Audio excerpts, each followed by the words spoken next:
गरीब माँ की जेसीबी आइसक्रीम। मनोज एक बहुत गरीब आदमी था जो अपनी पत्नी काजल और बेटे मिंटू के साथ गगनपुर नाम के गांव में रहा करता था। मनोज आइसक्रीम बेचने का काम करता था, पर उसका ये काम ज्यादा अच्छा नहीं चलता था। वो आजकल बहुत परेशान था क्योंकि काजल पेट से थी और उसके लिए 3 लोगों का ही खाना कमाना मुश्किल हो रहा था। अरे, तुम कहाँ जा रहे हो? कहाँ जाऊंगा? पैसे कमाने जा रहा हूँ। और क्या, घूमने जाऊंगा? आप चिढ़ क्यों रहे हैं? अरे कुछ नहीं, मैं बस बहुत परेशान हूँ। खैर, तुम बताओ क्या बात है? मैं ये कह रही थी कि आप क्यों जा रहे हैं? मेरा समय नजदीक है। मुझे मालूम है तुम्हारा समय नजदीक है, पर अगर मैं जाऊंगा नहीं तो पैसे कहाँ से आएंगे? ये जो बच्चा इस दुनिया में आने वाला है, उसके लिए पैसे तो चाहिए होंगे ना। हम लोग तो पहले ही इतने गरीब हैं। बात तो आपकी सही है, पर चलिए ठीक है, जाइए। मनोज काम पर चला जाता है और इधर उधर घूमकर आइसक्रीम बेचने लगता है। उसकी आइसक्रीम बिकती तो है, पर इतनी नहीं कि जिससे उसका घर चल सके। वो और ज्यादा परेशान हो जाता है।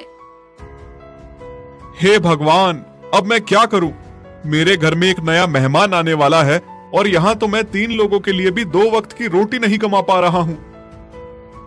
मनोज यही सब सोचता हुआ अपने घर की तरफ चल पड़ता है, पर टेंशन की वजह से वो रोड पर ज्यादा ध्यान नहीं दे पाता और इसी बीच एक ट्रक आकर उसको टक्कर मार देता है और उसकी मौके पर ही मौत हो जाती है।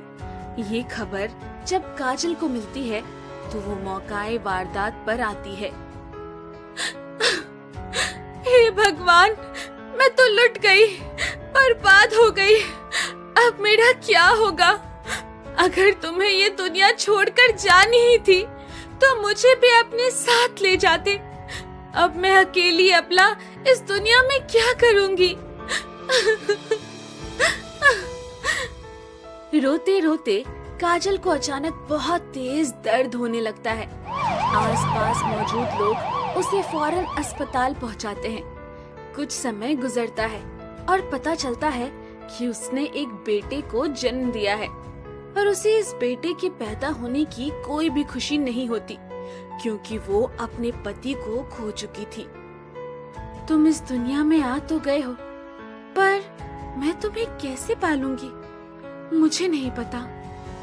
तुम्हारे पिता ने कहा था कि अगर लड़का हो तो उसका नाम बंटी रखना, तो आज से मैं तुम्हें बंटी बुलाऊंगी।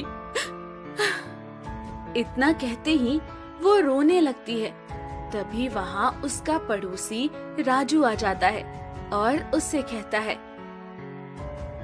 भाभी जी, आप रोइए मत। मनोज चला गया तो क्या हुआ? हम सब आपका सहारा हैं। वक्त पड़ने पर पड़ोसी ही पड़ोसी के काम नहीं आएगा तो भला कौन आएगा?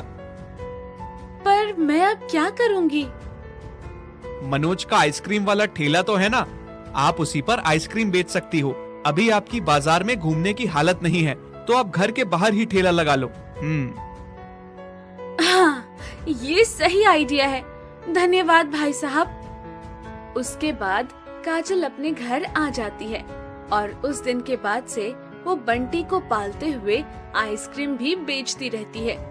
उसे ये सब करने में बहुत दिक्कतें आती है, पर उसके पास और कोई चारा भी नहीं था।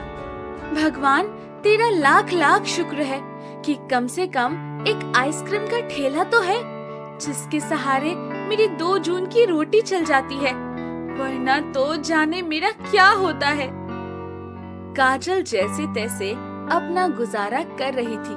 तभी एक दिन एक बूढ़ा आदमी उसके ठेले पर आया।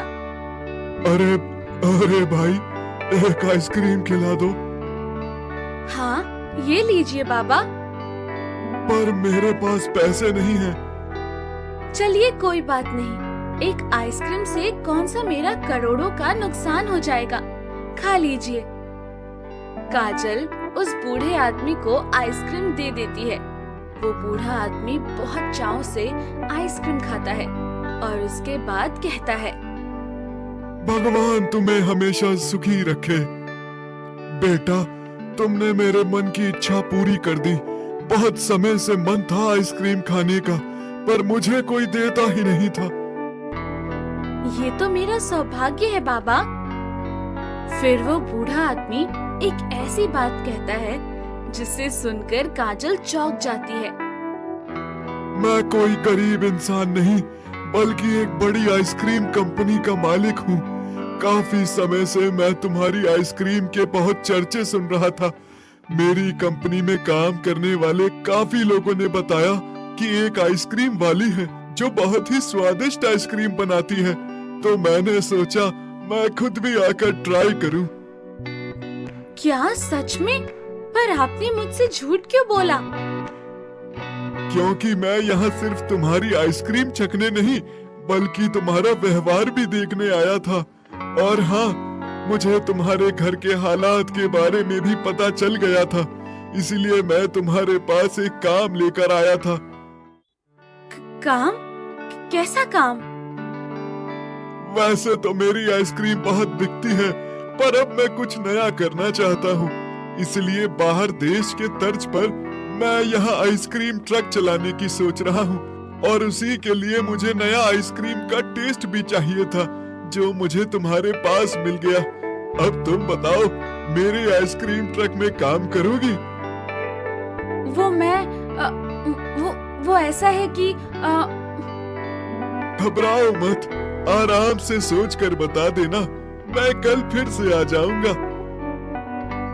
ये बोलकर बूढ़ा आदमी चला जाता है और काजल सोच में पड़ जाती है कि वो क्या करे और क्या ना करे। उसकी रात सोचते सोचते गुजर जाती है और अगला दिन आ जाता है। अगले दिन फिर से वो बूढ़ा आदमी आता है और वही प्रस्ताव उसके सामने रखता है। मैंने आपके प्रस्ताव के बारे में काफी सोचा और मैं ये काम करने के लिए तैयार हूँ, पर मेरा एक छोटा सा सुझाव है। अगर आप बुरा ना माने तो आप आइसक्रीम ट्रक चलाने की बात कर रहे हैं, पर आपने खुद ही बताया कि बाहर देशों में आइसक्रीम ट्रक चलते हैं, तो हमें कुछ अलग करना चाहिए, कुछ नया करना चाहिए। क्या अलग और क्या नया? जैसे अगर हम लोग जेसीबी पर आइसक्रीम बेचे तो वो कैसा रहेगा? है जेसीबी पर? हाँ, जेसीबी पर, क्योंकि आज के जमाने में जो जितना अटपटा काम करता है वो उतना ज्यादा मशहूर होता है। हाँ, ये बात तो तुम्हारी सही है। चलो ठीक है, तुम जेसीबी पर आइसक्रीम बेचना। उस जेसीबी पर एक बोर्ड लगाएंगे जिस पर लिखेंगे गरीब माँ की जेसीबी आइसक्रीम। उन लोगों की डील पक्की हो जाती है और अगले ही दिन से काजल जेसीबी पर आइसक्रीम बेचना शुरू कर देती है।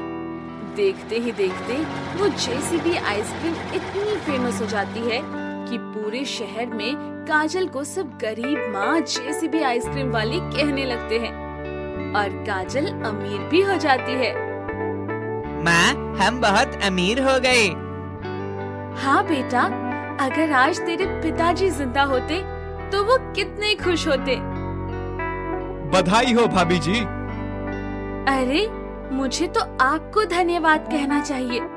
अगर आप मुझे आइसक्रीम ठेला लगाने का आइडिया ना देते तो ये ना होता। और इस तरह से एक गरीब माँ जेसीबी पर आइसक्रीम बेचकर फेमस और अमीर हो गई। गरीब मटन बिरयानी वाला। आओ आओ, मजेदार मटन बिरयानी खाओ। आओ आओ, ताजा मटन की बिरयानी खाओ। एक बार खाओगे तो बार बार आओगे। अरे वाह असद भाई, मटन बिरयानी तो काफी अच्छी दिख रही है। अरे भाई, खा कर देखो, उंगलियां चाटते रह जाओगे। ये है काशीपुर नामक गांव में अपने परिवार के साथ रहने वाले असद। वो बहुत ही गरीब है, लेकिन दिन रात मेहनत कर एक मटन की दुकान खोली है। उसी से वो गुजारा करते हैं। गांव में अकेले असद की ही दुकान होने की वजह से सभी उसी से मटन बिरयानी लेते हैं। असद भाई, कैसे हो? जरा 1 किलो मटन बिरयानी तोल दो। हमारे मेहमानों को तुम्हारे यहाँ की मटन बिरयानी बहुत अच्छी लगती है। आज की मटन बिरयानी तो बहुत अच्छी बनी है भाईजान, ले जाओ, आपके मेहमान याद रखेंगे आज की बिरयानी का स्वाद। इसमें कहने वाली क्या बात है भाई, सब जानते हैं तुम्हारे यहाँ की मटन बिरयानी बहुत अच्छी होती है। तुम्हारी दुकान से आंख बंद करके भी मटन बिरयानी खरीद लें तो कोई बुराई नहीं। आपके हाथों में स्वाद ही इतना है। आप सबके रहमो करम से ही तो मेरा दुकान चल रही है। आप सब मुझ पर इतना विश्वास करते हैं, यही मेरे लिए काफी है। अरे भाई, आपकी मटन बिरयानी का स्वाद ही ऐसा है कि लोग दूर दूर से आकर लेकर जाते हैं। एक दिन असद की दुकान पर उस गांव के मुखिया का भतीजा आता है और बिना पैसे के मटन बिरयानी लेने को कहता है। अरे असद भाई, मटन बिरयानी देना जरा। जी 50 रुपए प्लेट है। अब तू मुझसे पैसे मांगेगा? तुझे पता नहीं क्या, गांव के मुखिया मेरे चाचा हैं। अभी तेरी दुकान बंद करा दूं क्या? है? भाई, अगर मटन बिरयानी चाहिए तो पैसे तो देने ही पड़ेंगे ना। बाकी आपको जो करना है करो। ठीक है, तुझे तो देखता हूँ मैं। ऐसा कहकर सलमान वहाँ से चला जाता है और कई दिन बीत जाते हैं। असद का काम बहुत अच्छा चल रहा था। वो बहुत खुश था क्योंकि गांव वाले सब उसके व्यवहार और उसकी मटन बिरयानी को बहुत पसंद करते थे। लेकिन एक दिन जब सुबह वो अपनी दुकान पर आता है तो उसकी नजर अपनी दुकान के सामने पड़ती है, जहां अब एक और मटन बिरयानी की दुकान खुल गई थी। अरे ये क्या, ये किसने दुकान खोल ली, वो भी बिरयानी की? अब क्या होगा? अब तक इस पूरे गांव में मेरी ही मटन बिरयानी बिकती थी। चलो, जो होगा अच्छा ही होगा। क्या हुआ असद भाई, मुझे देखकर चौंक गए क्या? पहचाना? मैं वही सलमान हूँ। उस दिन तुमने मुझे बिरयानी देने के लिए मना किया था ना। अब देखो मैं तुम्हारी दुकान का क्या हाल करता हूँ।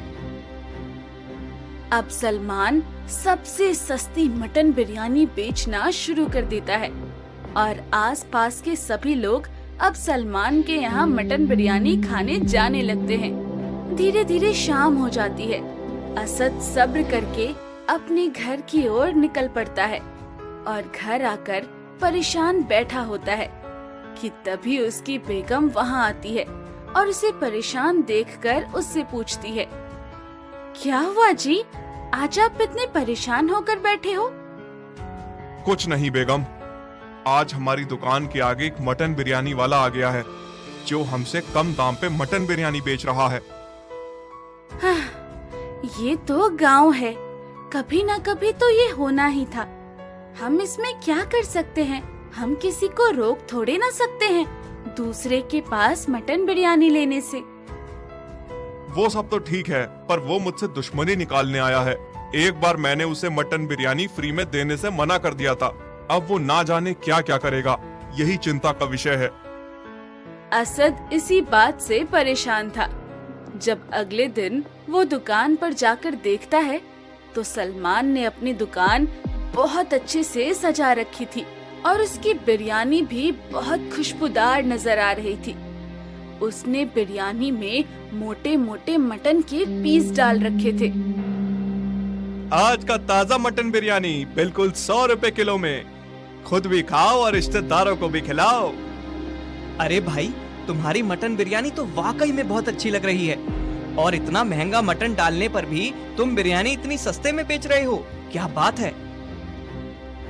भाई, मैं भी बीवी बच्चों वाला हूँ, मुझे पता है कमाई कैसे होती है। मैं आपको रेट टू रेट दे रहा हूँ। आज तक हमने 200 रुपए किलो ही मटन बिरयानी खरीदी है और तुम 100 रुपए किलो मटन बिरयानी दे रहे हो। मजा आ गया। यानी अभी तक असद भी हमें ठग रहा था। आप खुद ही अंदाजा लगा लो। ये तो मुझे भी बदनाम कर रहा है। इस तरह से मेरी दुकान पर कोई भी नहीं आएगा। आज तो एक ग्राहक भी नहीं आया, पूरा दिन मक्खियां मारता गुजर गया। असद ये देखकर बहुत परेशान हो रहा था। कुछ दिन ऐसे ही बीतते चले गए। असद की दुकान बिल्कुल ठप हो चुकी थी। मजबूर होकर उसको अपनी दुकान बंद करनी पड़ रही थी। कहीं ना कहीं कुछ तो गलत हो रहा है। भला मटन 100 रुपए किलो कहाँ बिक रहा है, जो ये सलमान इतने सस्ते में मटन बिरयानी बेच रहा है और इसको इतना मुनाफा भी हो रहा है। पक्का दाल में कुछ काला है। नहीं, बल्कि पूरी दाल ही काली लग रही है। अगले दिन रोज की तरह साजिया नदी किनारे पानी भरने जाती है, तो रास्ते में सलमान का घर पड़ता है। तो उसकी नजर उस पर पड़ती है, जिसे देखकर वो बड़ी हैरान हो जाती है। जहाँ सलमान बकरों में इंजेक्शन लगा रहा होता है। या अल्लाह, सलमान क्या कर रहा है? बकरे के अंदर इंजेक्शन लगा रहा है, जिससे बकरे मोटे और जल्दी बड़े हो जाते हैं। अगर ये मटन किसी ने भी खाया तो सेहत के लिए बहुत जहरीला है। पर मेरे पास कोई सबूत भी तो नहीं है। ये तो पूरे गांव की सेहत से खिलवाड़ कर रहा है। मुझे ये सब जाकर जल्द से जल्द मुखिया को बताना होगा। शाजिया असद को सारी बात बताती है। तभी उसको धीरे धीरे पता चलता है कि गांव में सभी लोग बीमार पड़ रहे हैं। देखते ही देखते सभी को उल्टियाँ और कई बीमारी होने लगती है। यहाँ तक कि सलमान की बीवी भी बहुत बीमार हो जाती है। अब हमें कुछ करना होगा। हमें सलमान को रंगे हाथों पकड़ना होगा। अगली सुबह असद, सरपंच और बाकी गांव के लोगों को लेकर सलमान के घर के पीछे छुप जाता है। और जब सलमान बकरे को इंजेक्शन लगा रहा होता है, तो सभी गांव वाले अपनी आंखों से सच्चाई देख लेते हैं और उसके घर पर जाकर कहते हैं, हमारी गलती है कि हमने सस्ते के चक्कर में तुमसे मटन बिरयानी खरीदी और हमने असद को गलत ठहराया। पर तुम्हारे लालच की वजह से आज पूरा गांव बीमार हो गया है, यहाँ तक कि तुम्हारी बीवी भी। मुझे अपनी गलती का एहसास है, मुझे माफ कर दो। तुम्हारी गलती माफी के लायक नहीं है, पर अगर माफी मांगनी है तो तुम्हें असद से माफी मांगनी होगी। मुझे माफ कर दो असद भाई। मैंने लालच में आकर और तुमसे बदला लेने के लिए ये सब काम किया और आज मुझे इसका भुगतान करना पड़ रहा है। देर आए दुरुस्त आए, मुझे तुमसे कोई शिकायत नहीं है। बस मैं चाहता हूँ कि तुम पूरी ईमानदारी से मटन बिरयानी बेचो। हम दोनों ही बिरयानी की दुकान चलाएंगे, जिससे गांव वालों को और भी अच्छी बिरयानी खाने को मिल सके। समय के साथ साथ सभी गांव वाले ठीक हो जाते हैं और सलमान को भी माफ कर देते हैं। और असद अपनी मेहनत से दुकान चलाने लगता है और धीरे धीरे असद की आर्थिक हालत ठीक हो जाती है और वो हंसी खुशी अपने परिवार के साथ रहने लगता है।